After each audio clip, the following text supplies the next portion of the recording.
भ्रष्टाचार गरीबी पर अटके, असल मुद्दों से पूरी तरह भटके। दल बदल से जूझ रहे दल, बड़ा सवाल मतदाताओं की मुश्किलों से क्यों हुए दूर। नमस्कार, मैं हूं हरी देवेकर और आप देख रहे हैं न्यूज स्ट्राइक। मध्य प्रदेश के चुनाव प्रचार में आपने लगातार सुना होगा, कांग्रेस और बीजेपी लगातार एक दूसरे को भ्रष्टाचार के मुद्दे पर घेरने की कोशिश में है। भ्रष्टाचार के बाद अगर कोई मुद्दे बचे हैं तो वो रेवड़ियों के ढेर के समान ही सजे हुए हैं, जिनके लिए घोषणाओं की होड़ भी लगी है। इन दो के बीच हर अंचल की जनता के असल मुद्दों की आवाज कहीं सुना ही नहीं दे रही।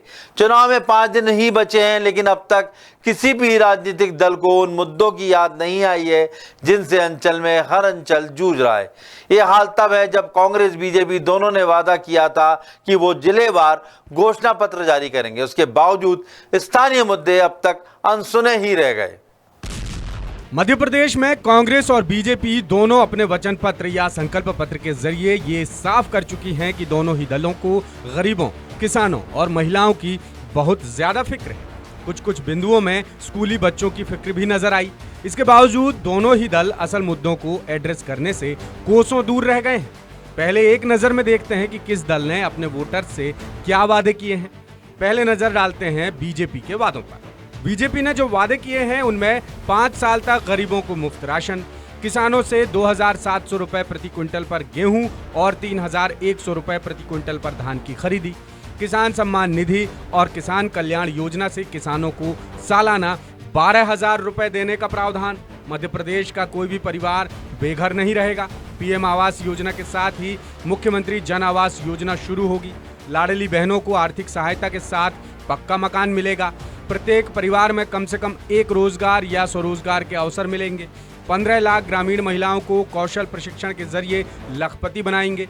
लाडली लक्ष्मियों को जन्म से 21 साल तक कुल 2 लाख रुपए दिए जाएंगे। अब देखते हैं कांग्रेस ने क्या वादे किए हैं। पुराने बिजली बिल की माफी, सिंचाई के लिए 12 घंटे बिजली, स्कूली बच्चों को हर महीने 500 रुपए से 1,500 रुपए देने के लिए पढ़ो पढ़ाओ योजना, 50% से ज्यादा जनसंख्या वाले आदिवासी बाहुल्य क्षेत्र 6वीं अनुसूची में शामिल करने का वचन, ओबीसी को 27% आरक्षण, सरकार में आने पर जाति आधारित जनगणना, 2,500 रुपए प्रति क्विंटल पर धान और 2,600 रुपए प्रति क्विंटल की दर पर गेहूं की खरीदी, 2 रुपए प्रति किलो की दर से गोबर की खरीदी, नंदिनी योजना प्रारंभ की जाएगी, 2 लाख पदों पर भर्तियां की जाएंगी, युवा स्वाभिमान योजना शुरू होगी जिसमें 1,500 रुपए से 3,000 रुपए तक दिए जाएंगे, 25 लाख रुपए का स्वास्थ्य बीमा और 10 लाख रुपए का दुर्घटना बीमा, स्वास्थ्य का अधिकार कानून बनाया जाएगा, सामाजिक सुरक्षा पेंशन योजना जिसके तहत 1,200 रुपए प्रति माह की राशि दी जाएगी और मेरी बेटी योजना में 2,51,000 रुपए की मदद दी जाएगी। ऐसे ही मुद्दों से दोनों पार्टियों के घोषणा पत्र भरे हुए हैं, जो जनहितैषी से ज्यादा चुनावी नजर आते हैं, क्योंकि अधिकांश घोषणाएं रेवड़ियां ही नजर आती हैं। इन मुद्दों में स्थानीय वोटर जरूर वो वादे तलाश रहा होगा जो उसकी रोजमर्रा की मुश्किलों से जुड़े। दल बदलुओं को संभालने और बागियों को बनाने में कांग्रेस और बीजेपी इतना उलझी रही कि शायद ये भी भूल गई कि वो हर सीट की जनता से उनकी परेशानियां सुनने का वादा कर चुकी थी। अब तो खैर वक्त बचा नहीं है और परेशानियां पहले की ही तरह मुंह बाएं खड़ी हैं। कांग्रेस ने दम तो ये भरा था कि हर जिले ही नहीं बल्कि हर विधानसभा सीट के लिए अलग से घोषणा पत्र लाएंगे। चुनाव नजदीक आते आते ऐसे हर वादे और इरादे अब हवा हो चुके हैं। अब दोनों ही दलों का फोकस सिर्फ उन मुद्दों पर है जो चुनाव जितवा सकें और जनता का ध्यान खींच सकें।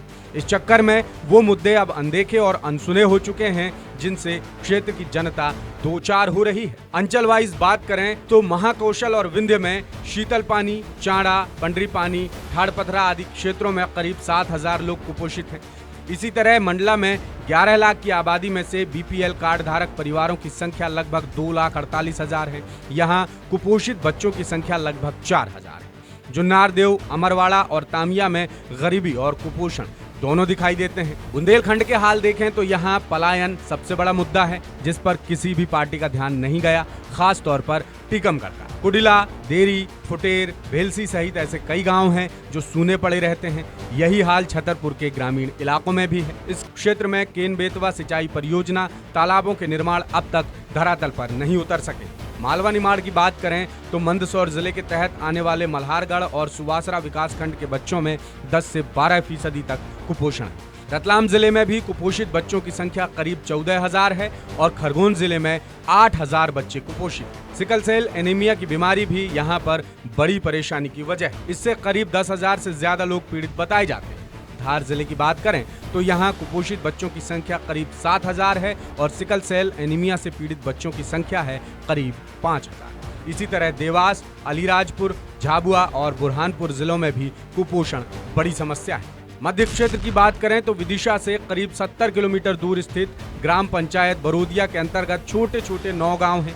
यहाँ के 400 परिवार बिजली, पानी, सड़क, शिक्षा और स्वास्थ्य जैसी बुनियादी सुविधाओं के अभाव का सामना कर रहे हैं। तलैया गांव में बीते 2 साल से बिजली नहीं है और पूरी पंचायत में आंगनबाड़ी भवन भी नहीं। यानी कुपोषण, पलायन, बिजली, पानी जैसे ढेरों मुद्दे हैं जिन पर स्थानीय स्तर पर नजर डालें तो दोनों ही दलों में कोई चर्चा नहीं है, ना ही कोई स्पष्ट रणनीति नजर आती है। देखिए, बहुत दुखद है कि मध्य प्रदेश नहीं पूरे देश की अगर राजनीति की दिशा और दशा देखें तो भारतीय जनता पार्टी ने सिर्फ उसको धार्मिक रूप देने का प्रयास किया जिससे मूल मुद्दों से जनता का ध्यान भटक सके। अब मध्य प्रदेश के शिवपुर जिले की बात करें तो कुपोषण के मामले में पूरे विश्व में नंबर 1 आता है। अफ्रीका के एक शहर जाम्बिया से भी ये आगे आता है। ये बताता है कि मध्य प्रदेश में शिवराज शासन के काल में भूख, कुपोषण, बेरोजगारी, आदिवासियों पर अत्याचार, उन महिलाओं के साथ बलात्कार, ये सबसे बड़े मुद्दे हैं। और आप देखें इस विषय में सरकार कोई भी काम नहीं कर पाई। लेकिन हाँ, ये दुखद बात है कि ये सरकार इन सारे विषयों पर कभी कोई चर्चा नहीं करती, सिर्फ रोज एक झूठ का पुलिंदा लेकर आती है, एक इवेंट करती है, इमारतों के नाम बदल देती है, बस ये राजनीति करती। लेकिन हाँ, इन विषयों को छूती। लेकिन हाँ, कांग्रेस ने सदैव एक जागरूक विपक्ष की भूमिका निभाई है और हमने हमेशा इन मुद्दों को विपक्ष के तौर पर बहुत ही तेजी से, बहुत ही ताकत से उठाने का प्रयास किया। देखिए, जिक्र इसलिए नहीं हो रहा है कि इन सब मुद्दों पर भारतीय जनता पार्टी की सरकार ने बहुत ही बेबाकी के साथ, बहुत ही तत्परता और संवेदनशीलता के साथ काम किया है और उसके परिणाम है कि जनता संतुष्ट है। यही विश्वास के साथ विकास का मॉडल लेकर हम आगे बढ़ रहे हैं। हमने अपना संकल्प पत्र फिर जारी कर दिया। विकास की जो नई सौगात हम जनता के बीच ले जाकर उनके विश्वास के साथ आगे बढ़ते हुए जीत का मंत्र हम उठा रहे हैं। अब जो कांग्रेस पार्टी या विपक्ष जिन मुद्दों को गढ़ने का प्रयास कर रही है या षड्यंत्र पूर्वक जिस प्रकार से मुद्दे उठाने का काम कर रही है, जनता बहुत जागरूक है, जानती है कि क्या मुद्दे हमारे हैं और हमारे हित के हैं। इसीलिए जनता उनके साथ नहीं दिखाई दे रही है और भारतीय जनता पार्टी के पक्ष में दिखाई दे रही है। इसी हताशा और निराशा के साथ उनके तमाम नेता चुनावी सभाओं से गायब दिख रहे हैं, नदारद दिख रहे हैं। कमलनाथ रण में अकेले दिखाई दे रहे हैं और हारते और निराश, हताश दिखाई दे रहे हैं। हम आगे बढ़ रहे हैं। हम जीत के साथ, जनता के विश्वास के साथ पुनः वापसी कर जनता के विकास के मॉडल को आगे हम बढ़ाएंगे। विधानसभा चुनाव में स्थानीय मुद्दे बड़े मुद्दों से ज्यादा अहमियत रखते हैं। हालांकि कर्नाटक में भ्रष्टाचार का मुद्दा कांग्रेस के लिए फायदेमंद साबित हुआ था, लेकिन वहां की हकीकत ये है कि वहां भ्रष्टाचार आम आदमी को प्रभावित करने लगा था।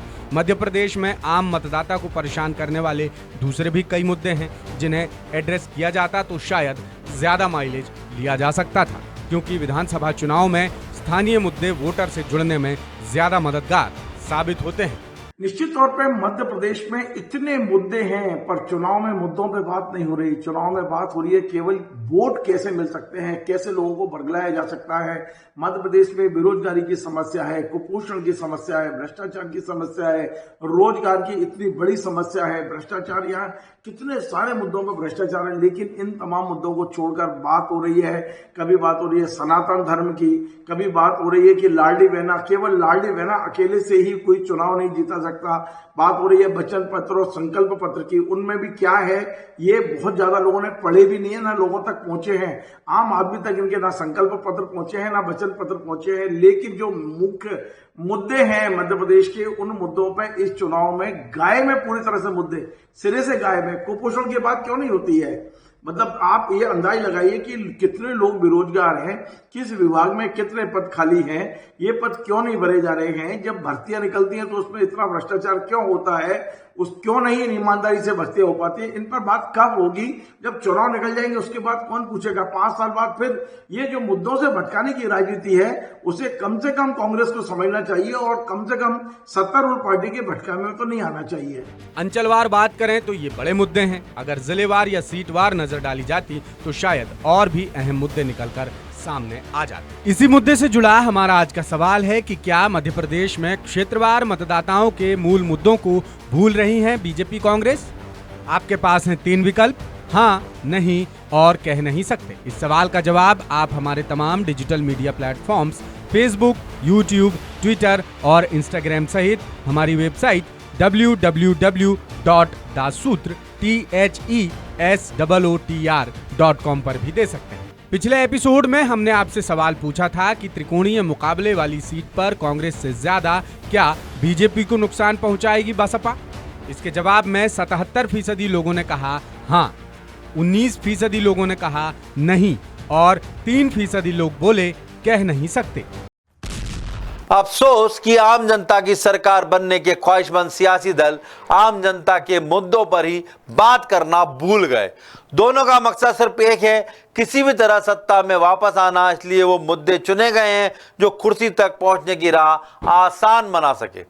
लेकिन ये याद रखना भी जरूरी है कि यही छोटे मुद्दे प्रत्याशियों की जीत को आसान बना सकते थे, जिनमें से आदिवासी जरूर राजनीतिक दलों के घोषणा पत्र पर जगह हासिल कर पाए, लेकिन कुपोषण और पलायन जैसे अहम मुद्दों का तोड़ अब भी किसी दल के संकल्पों में शुमार नहीं हो सका है।